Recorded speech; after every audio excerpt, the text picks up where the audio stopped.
मंगल भवनिया मंगलहारी द्रवहु सुदशरथ अजर बिहारी। राम सिया राम जय जय राम। राम सिया राम जय जय राम। नमस्कार दोस्तों, आप सभी का स्वागत है हमारे चैनल ऋषि वाल्मीकि द्वारा लिखी गई रामायण एवं तुलसीदास रचित रामचरितमानस अयोध्यापति दशरथ नंदन श्री राम की जीवन कथा है, जो कि भगवान विष्णु का ही एक रूप है। वैसे तो रामायण कथा बहुत लंबी है, परंतु आज हम आपके सामने इस कहानी का एक संक्षिप्त रूपरेखा प्रस्तुत कर रहे हैं। रामायण की कहानी मुख्य रूप से बाल कांड, अयोध्या कांड, अरण्य कांड, किष्किंधा कांड, सुंदर कांड, लंका कांड और उत्तर कांड में विभाजित है। रामायण के महाकाव्य में 24,000 छंद और 500 सर्ग हैं, जो कि 7 भागों में विभाजित है। रामायण श्री राम, सीता, लक्ष्मण की अद्भुत अमर प्रेम कहानी है, जो हमें विचारधारा, भक्ति और कर्म को सही मायने में करने को सिखाता है। तो चलिए दोस्तों, सबसे पहले सुनते हैं बाल कांड, जिसमें राम सीता का जन्म कथा है। प्राचीन काल की बात है कि सरयू नदी के किनारे कोसला नामक राज्य था। कोसला राज्य की राजधानी अयोध्या थी, जिसके राजा का नाम दशरथ था। राजा दशरथ की 3 पत्नियां थीं, जिनके नाम थे कौशल्या, कैकेयी और सुमित्रा, परंतु बहुत समय से उनकी कोई भी संतान नहीं थी, जिसके कारण उन्हें उत्तराधिकारी की कमी हमेशा सताती थी। इसके विषय में उन्होंने ऋषि वशिष्ठ से बात की और पुत्र कामेष्टि यज्ञ करवाया। यज्ञ के कारण उनकी पत्नियों को 4 पुत्र हुए। उनकी पहली पत्नी कौशल्या से राम, कैकेयी से भरत और सुमित्रा से लक्ष्मण और शत्रुघ्न का जन्म हुआ। सभी राजकुमार शास्त्रों और युद्ध कला में निपुण थे। जब राम 16 वर्ष के हुए, तब ऋषि विश्वामित्र राजा दशरथ के पास गए और यज्ञ में विघ्न डालने वाले राक्षसों का अंत करने में राम और लक्ष्मण की मदद मांगी। राम और लक्ष्मण ने इस कार्य को आदर से और मान सम्मान से पूरा किया, जिसके फलस्वरूप उन्हें ऋषि विश्वामित्र ने कई दिव्य अस्त्र और शस्त्र प्रदान किए। एक दूसरे प्रदेश मिथिला के राजा जनक भी निसंतान थे। ऋषियों के कहने पर राजा जनक ने अपने राज्य के खेत में हल चलाना शुरू किया। हल चलाते समय उन्हें एक धातु से टकराने की आवाज आई। जब राजा जनक ने देखा तो उन्हें शीत के कलश में एक कन्या जमीन में गिरी हुई मिली। उस कन्या को जैसे ही राजा जनक ने मिट्टी से निकाला, राज्य में बारिश होने लगी और उस कन्या को जनक अपने महल में ले गए। शीत के कलश में पाने के कारण उस कन्या का नाम सीता रखा गया। तब चलिए दोस्तों, जानते हैं सीता राम की विवाह कैसे हुई। धीरे धीरे सीता बड़ी हुई और उनके विवाह का समय आया। श्री राम अयोध्या के राजा दशरथ के ज्येष्ठ पुत्र थे और माता सीता उनकी धर्म पत्नी थी। राम बहुत ही साहसी, बुद्धिमान और आज्ञाकारी और सीता बहुत ही सुंदर, उदार और पुण्य आत्मा थी। माता सीता की मुलाकात श्री राम से उनके स्वयंवर में हुई, जो सीता माता के पिता मिथिला के राजा जनक द्वारा संयोजित किया गया था। यह स्वयंवर माता सीता के लिए अच्छे वर की खोज में आयोजित किया गया था। राजा जनक ने सीता का स्वयंवर रखा, जिसमें उन्होंने शिव जी के धनुष को उठाकर उसमें रस्सी चढ़ाने वाले व्यक्ति से सीता का विवाह कराने की शर्त रखी। उस आयोजन में कई राज्यों के राजकुमारों और राजाओं को आमंत्रित किया गया। शर्त यह थी कि जो कोई भी शिव धनुष को उठाकर धनुष के तार को खींच सकेगा उसी का विवाह सीता से होगा। सभी राजाओं ने कोशिश किया परंतु वे धनुष को हिला भी न सके। जब श्री राम की बारी आई तो श्री राम ने एक ही हाथ से धनुष उठा लिया और जैसे ही उसके तार को खींचने की कोशिश की कि वह धनुष 2 टुकड़ों में टूट गया। इस प्रकार श्री राम और सीता का विवाह हुआ। इस प्रकार श्री राम का विवाह सीता से, लक्ष्मण का विवाह उर्मिला से, भरत का विवाह मांडवी से और शत्रुघ्न का विवाह श्रुतुगुर्ति के साथ हो गया। तो इस तरह बालकांड समाप्त हुआ। तो अब हम रामायण के दूसरे कांड यानी अयोध्या कांड को सुनते हैं। अयोध्या के राजा दशरथ के 3 पत्नियां और 4 पुत्र थे। राम सभी भाइयों में बड़े थे और उनकी माता का नाम कौशल्या था। भरत राजा दशरथ के दूसरी और प्रिय पत्नी कैकेयी के पुत्र थे। दूसरे 2 भाई थे लक्ष्मण और शत्रुघ्न जिनकी माता का नाम था सुमित्रा। जब राम को एक तरफ राज तिलक करने की तैयारी हो रही थी तभी उनकी सौतेली माँ कैकेयी अपने पुत्र भरत को अयोध्या का राज बनाने का षड्यंत्र रच रही थी। यह षड्यंत्र बुद्धि मंथरा के द्वारा किया गया था। रानी कैकेयी ने एक बार राजा दशरथ के जीवन की रक्षा की थी। तब राजा दशरथ ने उन्हें कुछ भी मांगने के लिए पूछा था, पर कैकेयी ने कहा, समय आने पर मैं मांग लूंगी। उसी वचन के बल पर कैकेयी और माता सीता और प्रिय भाई लक्ष्मण के साथ 14 वर्ष का वनवास व्यतीत करने के लिए राज्य छोड़कर चले गए। इस असीम दुख को राजा दशरथ सह नहीं पाए और उनकी मृत्यु हो गई। कैकेयी के पुत्र भरत को जब यह बात पता चली तो उसने भी राजगद्दी लेने से इनकार कर दिया। तो इस तरह से अयोध्या कांड समाप्त हुआ। तो दोस्तों अब चलते हैं तीसरे कांड रामायण के अरण्य कांड में और श्री राम का वनवास और सीता हरण। राम, सीता और लक्ष्मण वनवास के लिए निकल पड़े।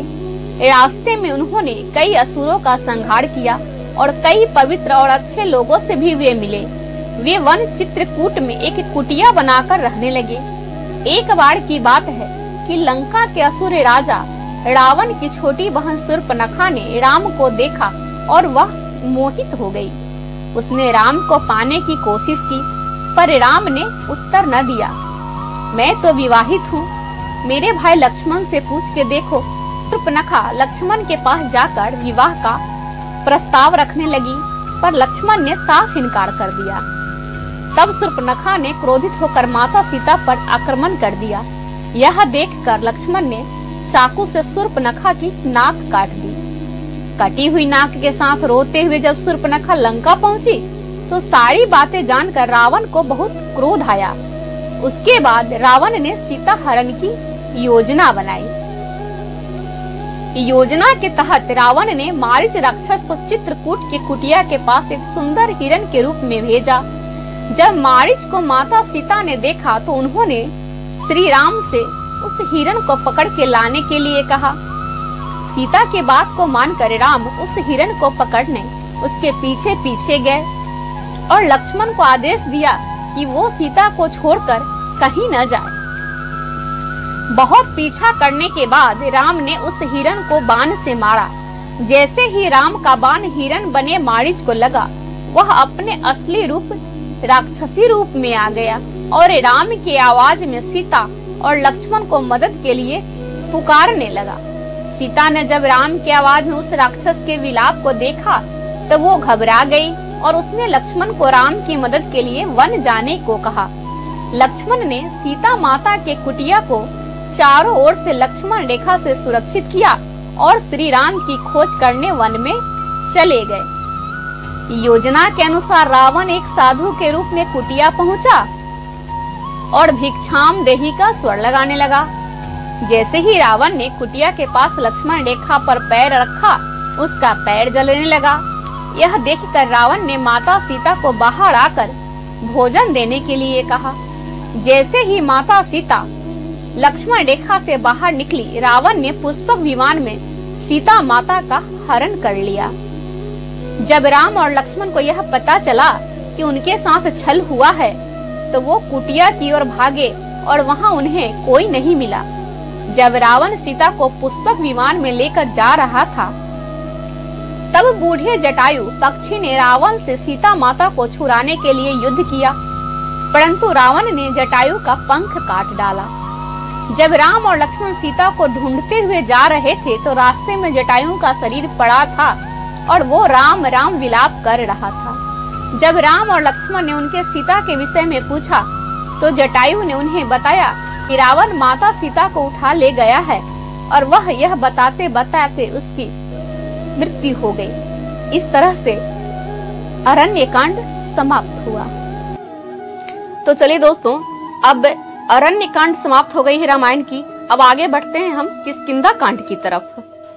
हनुमान किष्किंधा के राजा सुग्रीव की वानर सेना के मंत्री थे। राम और हनुमान पहली बार ऋषि मुख पर्वत पर मिले, जहां सुग्रीव और उनके साथी रहते थे। सुग्रीव के भाई बाली ने उनसे उसका राज भी छीन लिया और उसकी पत्नी को बंदी बनाकर रखा था। जब सुग्रीव राम से मिले तो वो दोनों मित्र बन गए, और जब रावण पुष्पक विमान में माता सीता को ले जा रहा था तब माता सीता ने अपने निशानी के रूप में अलंकार नीचे फेंक दिए थे जो उन वानरों को मिली थी। जब उन्होंने श्री राम को वो अलंकार दिखाए तो राम और लक्ष्मण की आंखों में आंसू आ गए थे। राम ने बाली का वध करके सुग्रीव को किष्किंधा का राजा दोबारा बना दिया। सुग्रीव ने भी मित्रता निभाते हुए राम को वचन दिया कि वो और उनकी वानर सेना सीता माता को रावण के चंगुल से छुड़ाने के लिए अपनी पूरी जी जान लगा देंगे। उसके बाद हनुमान, सुग्रीव, जामवंत ने मिलकर सुग्रीव की वानर सेना का नेतृत्व किया और चारों दिशाओं में अपनी सेना फैला दी। सभी दिशाओं में ढूंढने के बाद भी कुछ ना मिलने पर ज्यादातर सेना वापस लौट आई। दक्षिण की तरफ हनुमान एक सेना लेकर गए जिसका नेतृत्व अंगद कर रहे थे। जब वे दक्षिण के समुद्र तट पर पहुंचे तो वे भी उदास होकर विंध्य पर्वत पर इसके विषय में बात करने लगे। वहीं कोने में एक बड़ा पक्षी बैठा था जिसका नाम संपाति था।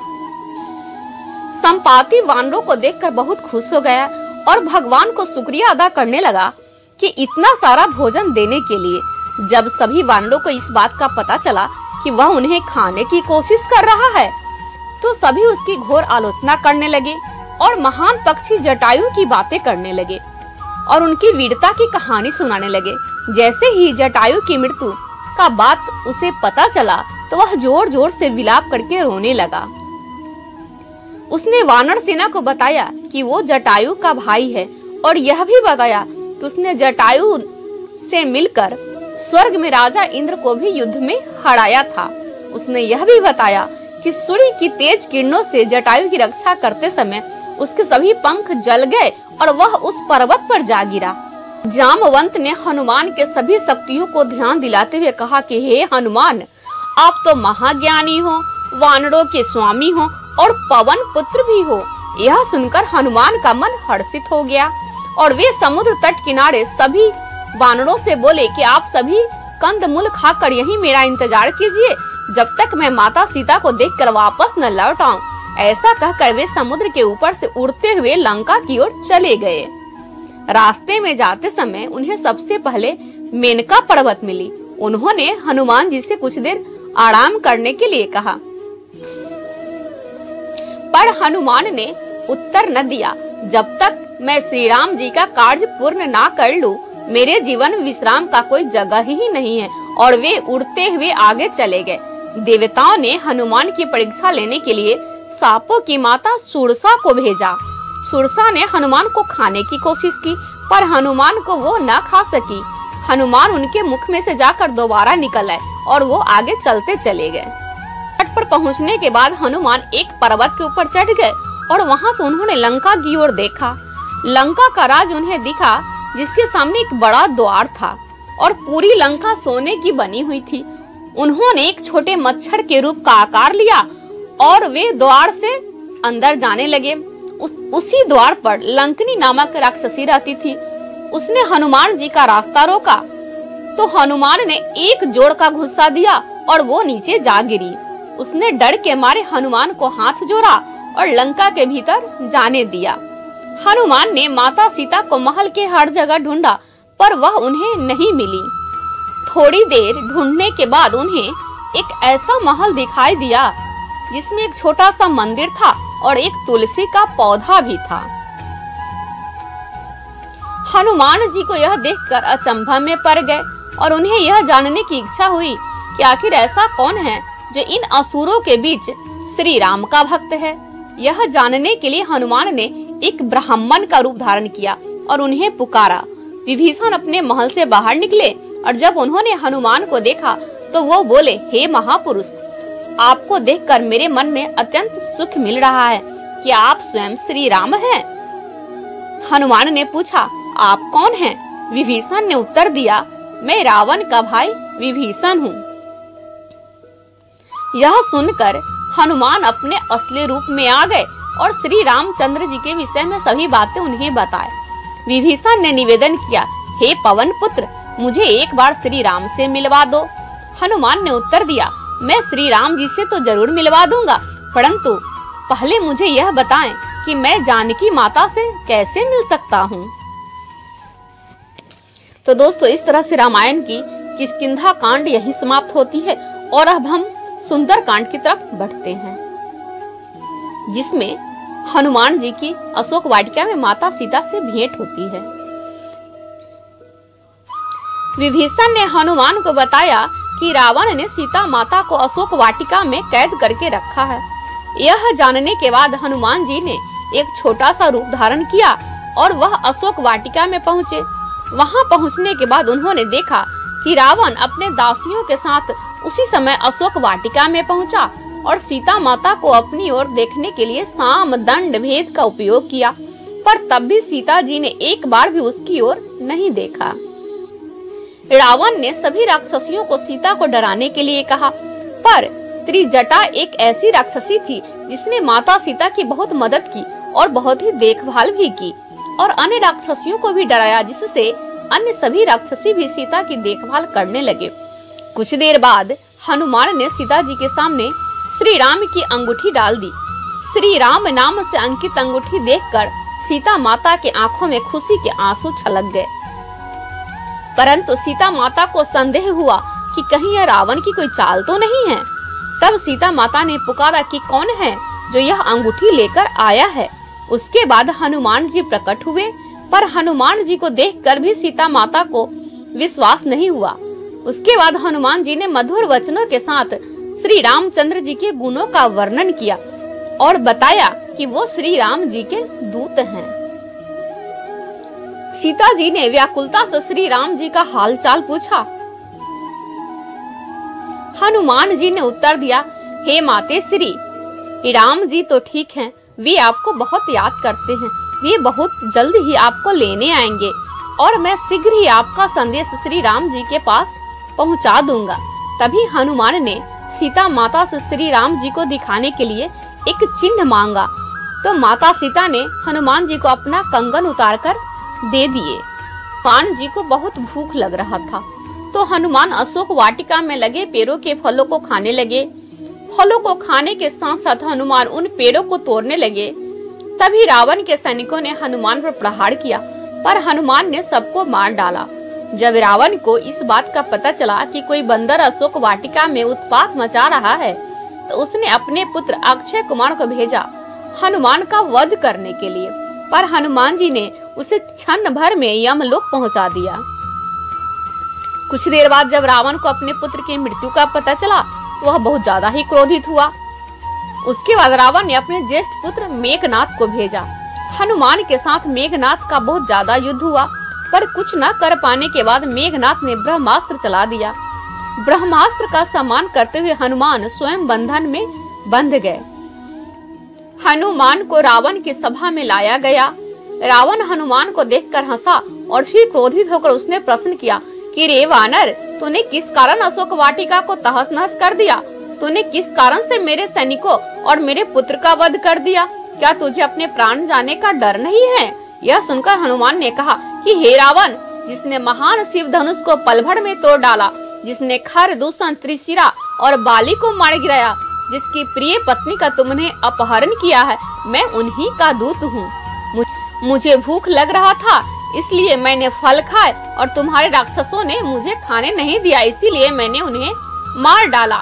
अभी भी समय है, माता सीता को श्री राम को सौंप दो और क्षमा मांग लो। रावण ने हनुमान की बात सुनकर हंसने लगा और बोला, रे दुष्ट, तेरी मृत्यु तेरे सिर पर है। ऐसा कहकर रावण ने अपने मंत्रियों को हनुमान को मार डालने का आदेश दिया। यह सुनकर सभी मंत्री हनुमान को मारने दौड़े।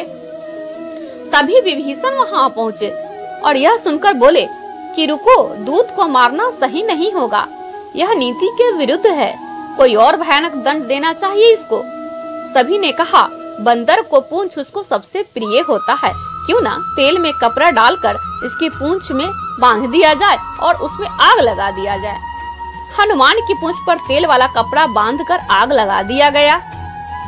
जैसे ही पूंछ में आग लगी, हनुमान जी बंधन मुक्त होकर एक छत से दूसरे छत पे कूदते गए और पूरी सोने की लंका में आग लगा दी और समुद्र की ओर चले गए। वहां अपनी पूंछ पर लगी आग को बुझा दिया। वहां से सीधे हनुमान जी श्री राम के पास लौटे और वहां उन्होंने श्री राम को सीता माता के विषय में बताया और उनके कंगन भी दिखाए। सीता माता की निशानी को देखकर श्री राम बहुत ही भावुक हो गए।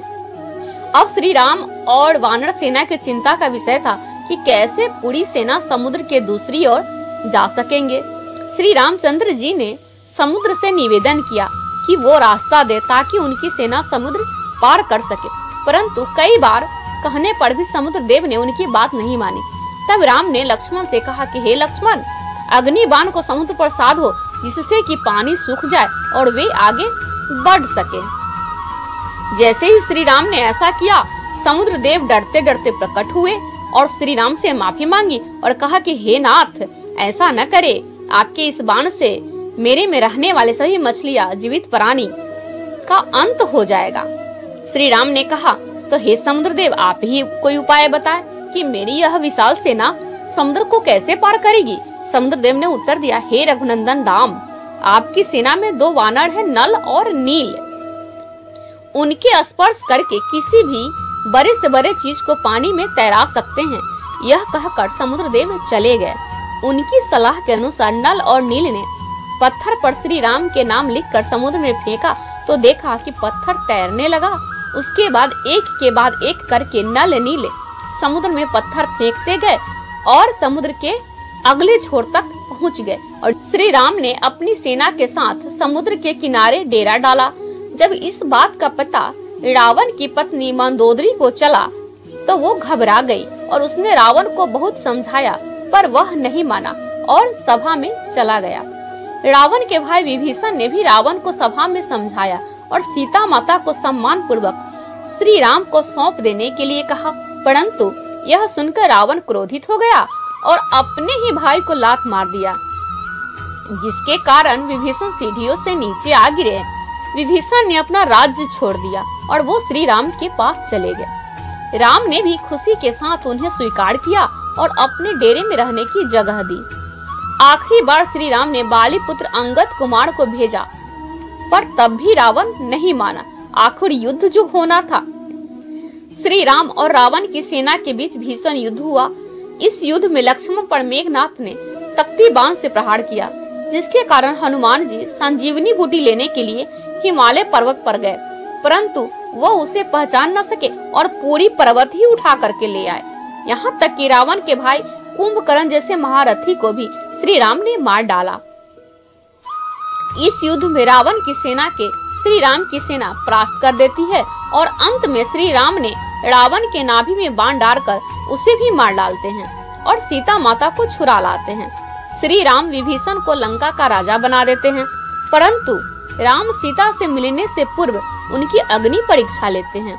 उसके बाद श्री राम सीता और भाई लक्ष्मण के साथ अपने राज्य 14 वर्ष के वनवास के बाद लौट जाते हैं। तो दोस्तों, रामानंद जी का यह टीवी प्रोग्राम इसी कांड के साथ समाप्त हो जाता है, लेकिन रामायण में एक कांड और भी है, उत्तर कांड, जिसे तत्पश्चात एक और टीवी प्रोग्राम उत्तर रामायण के नाम से दर्शाया गया था। भगवान राम के अयोध्या पहुंचने की खुशी में अयोध्या वासियों द्वारा दीपोत्सव का आयोजन किया गया। इसके पश्चात बड़े हर्ष के साथ सभी ने श्री राम का राज्य अभिषेक किया। इन 7 कांडों में राम के जीवन का संपूर्ण चरित्र चित्रण किया गया है। इसके बाद सीता माता को लंकापति रावण द्वारा हर लिए जाने के कारण उन पर समस्त अयोध्या वासियों द्वारा लांछन लगाए गए। तब श्री राम ने उन्हें वन में भेज दिया। सीता माता ऋषि वाल्मीकि के आश्रम में रहने लगे। वहाँ उनके 2 चंद्रमुख वाले शिशुओं का जन्म हुआ। उनका नाम लव एवं कुश रखा गया। वे अपने पिता राम के समान अत्यधिक पराक्रमी और शौर्यवान थे। उन्होंने अश्वमेघ यज्ञ जीता, राम के दरबार में उपस्थित हुए और अपने मधुर शब्दों में राम सीता के जीवन गाथा सुनाए, जो आप लोगों ने सुना होगा कि हम कथा सुनाते रामचरित गुण धाम की, रामायण है पुण्य कथा सिया राम की, ये रामायण है पुण्य कथा श्री राम की। तब ऋषि वाल्मीकि ने राम को बताया कि वे दोनों उन्हीं के पुत्र हैं। तब भगवान राम को अपनी गलती पर पछतावा हुआ। अंत में सीता ने धरती माँ से अनुरोध किया कि वे उन्हें अपनी शरण में ले ले। तब धरती फटी एवं माता सीता उसमें समा गई। तो इस तरह से वाल्मीकि कृत रामायण 7 कांडों में पूर्ण हुई। रामायण हिंदू धर्म का सबसे पवित्र ग्रंथ माना गया, जो हिंदुओं के लिए प्रेरणा स्रोत है। हिंदू धर्म में रामायण को मर्यादा पुरुषोत्तम राम के स्वरूप माना गया है।